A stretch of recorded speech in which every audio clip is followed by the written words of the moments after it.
Centerville head baseball coach Bill Huisman returning with his baseball team here after a week in Wyoming in which Huisman was honored as one of the finalists for the National Coach of the Year. And Coach, why don't you tell us a little bit about the trip you just took?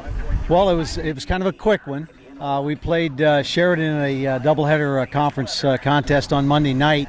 My wife and I then took off to Adel after that game and stayed at her sister's place overnight, so we were close to the airport. We took off from Des Moines around 9:30. We got into Denver, just making our next flight into Jackson Hole, Wyoming, and we got in there around 1:30 in the afternoon.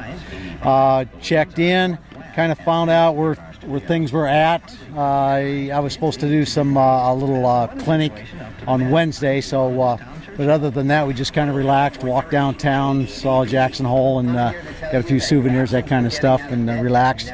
That evening, they had a barbecue for us where they served bison burgers and elk sausage, that type of stuff. So they were treating us with a lot of good food.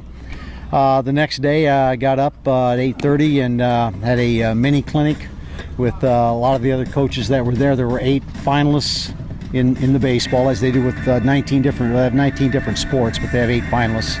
And we just talked baseball. It was interesting to see how different states run the programs, and they were interested in how Iowa did it. And so I spent a lot of time talking about Iowa baseball.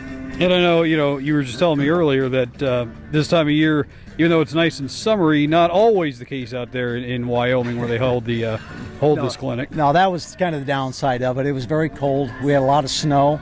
It didn't accumulate by any means, but it was a nice heavy white snow coming down, and if it wasn't snowing, it was raining, and then it was very cold. They had freeze warnings out just about every day in the morning, so we didn't exactly bring all our winter clothing at that time, so it was a little tough getting around downtown, but it was still an enjoyable trip. Well, overall, that experience, how gratifying was it to be able to make that experience as one of the finalists for the National Coach of the Year? Well, right, it was quite a trip. Anytime you're recognized by your peers, in something that, like this or anything else that you might do, it's appreciative. It feels good. It's a good feeling. Whether it won or didn't win, it didn't really, it didn't going to change my life one way or the other in my age, Mm-hmm. And they had some great guys there.